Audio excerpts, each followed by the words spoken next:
Grand Prix yesterday. I thought it was quite an interesting Grand Prix. There's a couple of things that people are not sure of, and look, from my racing experience, I can hopefully clarify some things for you here. But basically, so number one, Albon and Ricardo incident on lap one. So they're going through, was it turn 1, 2, 3? They're going to turn 3.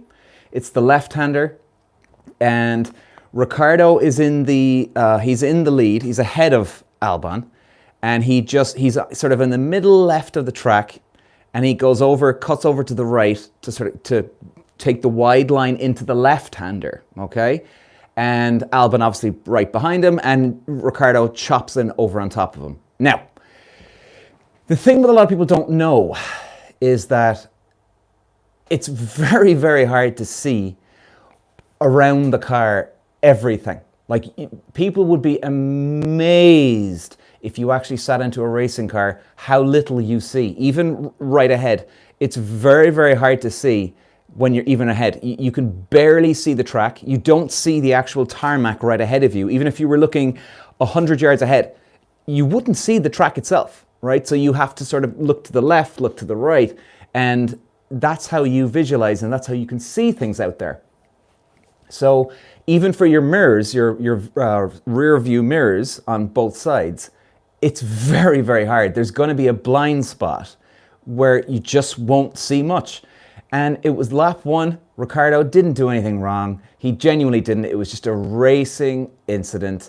That happens all the time, whether you're in karting, whether you're in Formula Ford, Ford 3, 2, Formula 1. And this is another incident.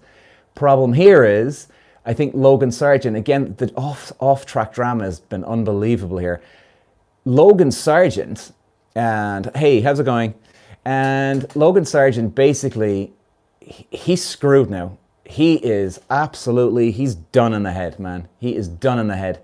His situation here with Williams is absolutely appalling. It's horrific. I haven't been a Logan Sargent fan, but I am now. My heart goes out to this guy. It's awful what's going on for this guy. If anybody doesn't know, the last round in Australia 2 weeks ago, what happens? Albon, his teammate, crashes his car. James Vowles, the head guy, decides to kick Logan Sargent out of his car and allows Albon to take his car for the race. That is so appalling. It makes my blood boil for Logan Sargent. I really have to admit that. I mean, back in my day, if that happened, that would have never happened. I've never seen this actually happen before. And for this to continue now, because they don't have a safety car. They don't have a spare car at the moment. And the problem is, Albon now has a crash in the race, right? Now, what if that was qualifying if that was qualifying our practice 3? So in other words, Albon crashes the car again. What happens? Oh, we're going to take Logan out of the car there, lads. Let's go. And that's it. So Logan Sargent, he's kind of like this guy who's got a wife or a girlfriend who's cheated on him, and he doesn't even know if it's going to happen again, and she goes out every night of the week, drunk off her ass, and yet he doesn't know if she's going to do it again tonight. He's on edge. He has no idea what's coming next. And it doesn't matter, even if Vowles would have said it to him. I know this is from a racing driver's point of view.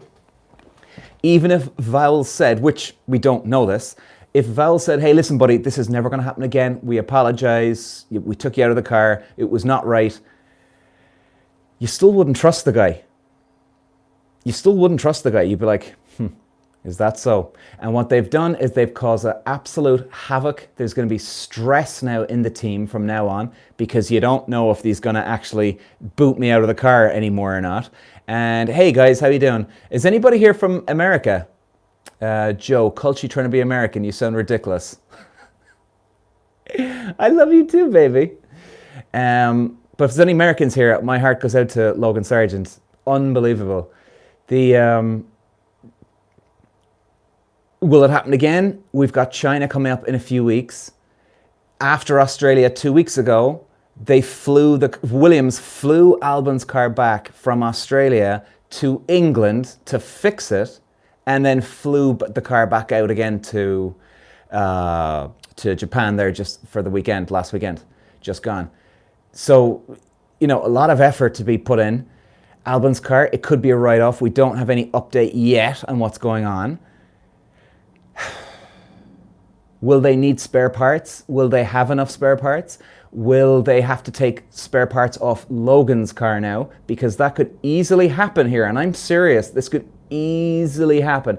If Vowles has got the balls to do this to his other driver, I wouldn't put anything past this man.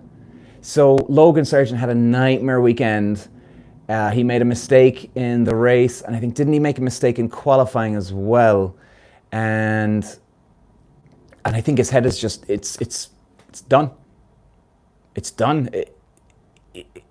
I would know, as a racing driver, he would have felt violated when they took his car off him, and he just doesn't know where to turn now. I mean, if anything, he probably would have got the Mercedes seat in taking Hamilton's spot for next year. If he actually just quit, everybody probably would have loved Logan Sargent, and they would have the utmost respect for him and say, you know what, lads, go fuck yourself. And they'd be out the door, and that's it, And it's hard to know where this is gonna land for Logan Sargent. So anyway, point is this: Albon, he's got 2 weeks before the Chinese Grand Prix, and they'll probably be able to get the car fixed. Will they have enough spare parts? This we don't know. I'm sure they're going to inspect the car very, very closely. Of course they will. And because if they have to fly the car back again to the factory in England, well, then they're going to have to do that. But it's probably not. And yeah, hopefully it'll work out for Sargent at the end. And you can't really blame Alex Albon, even though if that was me back in my day and somebody offered me the seat of, hey, listen, buddy, you can take your teammate's car, I'd look at them like they had 10 fucking heads, man, first of all. I'd be like, I can't do that, man. You'd feel guilty, actually. Now, if it was for the championship, it was the last round or the second last round where every point mattered and I had a chance to win the race and I needed the points, well then, totally different story, because, hey, desperate times call for desperate measures, and you got to do it. You got to do it, and that's it. But this is like fighting for a 10th. They didn't even score a point in Australia. They didn't even get a fucking point in Australia for all the shit that they threw at Logan Sargent. So they've just created hell, tension. Logan Sargent's going to be on edge for the rest of the year. Genuinely, be serious, for the rest of the year, because he's going to be wondering what's going to happen next. So, Davey, hey, how's it going, Davey? And is any Formula One fans on here? If you watch Netflix Drive to Survive, if you haven't seen it, you should definitely watch it. It's absolutely awesome. It's brilliant. And what else from the Japanese Grand Prix? Hamilton, he's screwed. I think that's it. It's done. It's over.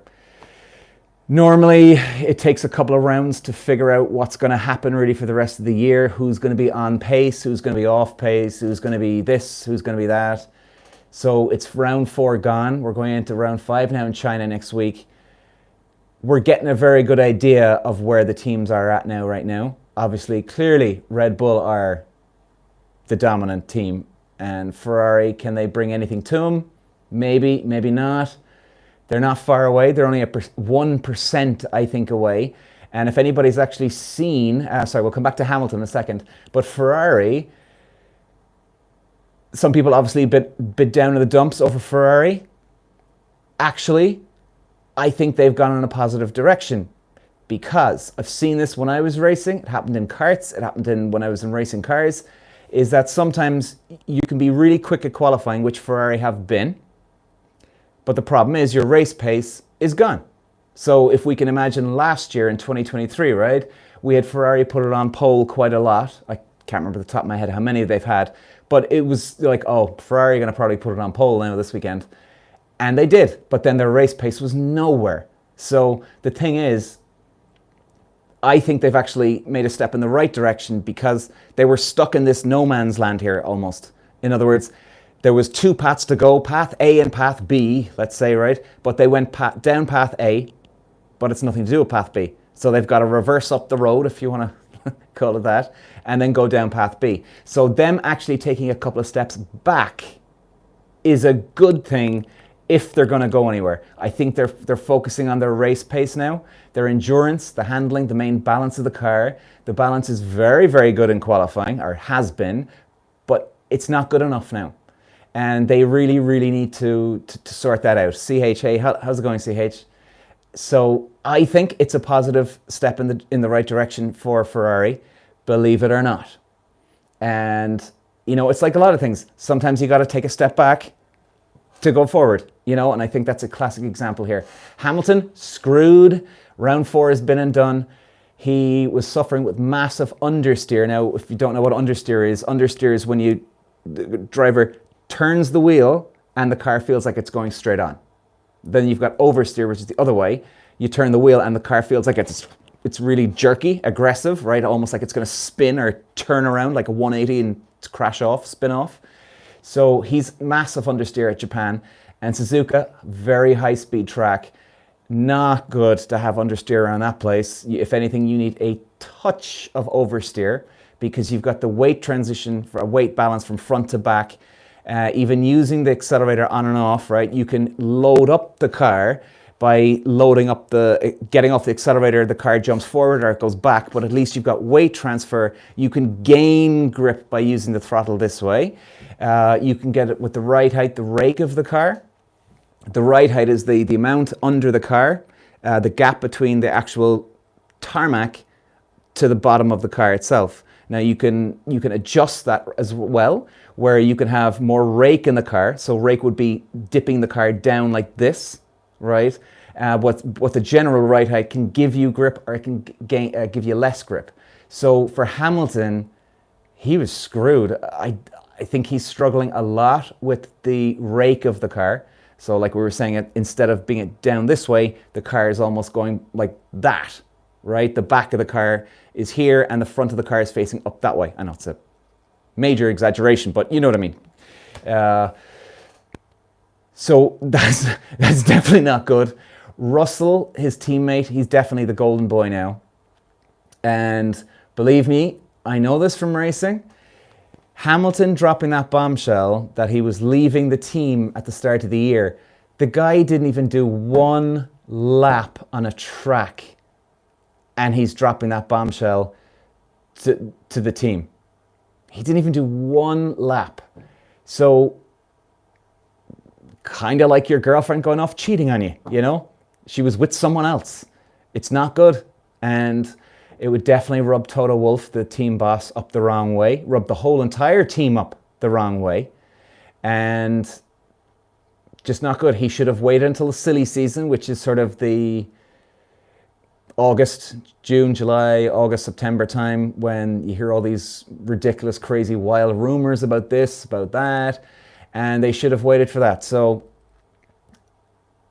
he's going to be struggling, Hamilton. I think it's pretty much set in stone. I could be wrong, but it doesn't look like it. It looks like Russell's their golden boy at the moment, and they're going to put all their attention in. And the thing is, why wouldn't they? Okay, they're trying to develop the car going forward. The last thing they want is Lewis Hamilton actually learning a few things here about the car, and then going to Ferrari next year, and Ferrari gain an advantage, or they say, oh right, Toto was doing what with the car? Huh, interesting. And all of a sudden they mess around with the car and they gain an advantage. So that's not going to work for Hamilton this year. Of course, you never know. Could be wrong, but I don't see it happening. George Russell, his teammate, and Oscar Piastri, they had that collision, or sort of half collision, at the chicane, the last corner here at Suzuka. People are wondering what's going on there. Racing incident. The two boys were fighting hard for the place. Russell was late on the brakes. Piastri was late on the brakes, and Russell just went for it. Piastri had nowhere to go. It was nothing. But there was some good overtaking. There's some very good overtaking. So I think definitely we've got some interest. I mean, the off-track drama this year has been unbelievable. Some of the racing, yeah, a bit boring. What do you guys think? Have you watched it at all? Or Drive to Survive? Some good racing at Japan, though. China will be a very interesting one coming up next week, and we'll do a preview. I've created a preview and highlights video as well for YouTube, and it's up posted already. But for China, we'll do one for next week. It's a aggressive track. It's a really, really cool track. It's a fast track. Some very, very cool corners out the back. One big long straight. So they're going to have to find a balance with the downforce here. I think they're going to probably run about 70% of downforce, but we'll probably go through that. Well, sorry, we will go through that more next week on the car setup. But I think it'll be good. It's a bumpy track. So I don't know if Red Bull are going to have such a huge advantage. They seem to struggle on bumpy tracks like Singapore last year. They didn't go well. I mean, I think, what was it, 12th they qualified? Or finished 12th or 10th, I can't remember, but they had a horrendous race weekend. So their balance with a bumpy track is not great. So we will see. Time will tell. But anyway, guys, I just wanted to just jump in there, and I just wanted to separate the bullshit from the rumors, these crazy rumors that go around about, oh, Russell was this and Albon was that and this and that.